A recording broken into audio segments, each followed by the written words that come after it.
አንድ ቀን የሚያገኘን አምላክ አለ። አንድ ቀን የሚያወጣን አምላክ አለ። በድካም አብዝተ፣ በጉስቁልና አብዝተ፣ በኃጢአት አብዝተ ተጥለን ሊሆን ይችላል። እንዳትረሱ። እግዚአብሔር ግን አንድ ቀን የቆሸሸውን የሚወለውልበት ቀን አለ።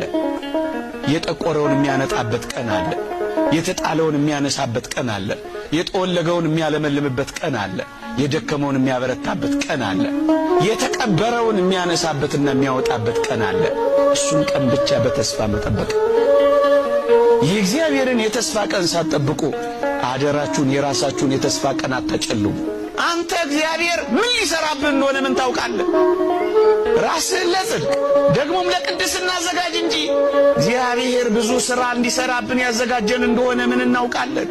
ክርስቲያኖች እኛ ልዩ ለመሆን ነው የተፈጠርነው። ክርስቲያን የሚሆን ነው በጣም ልዩ።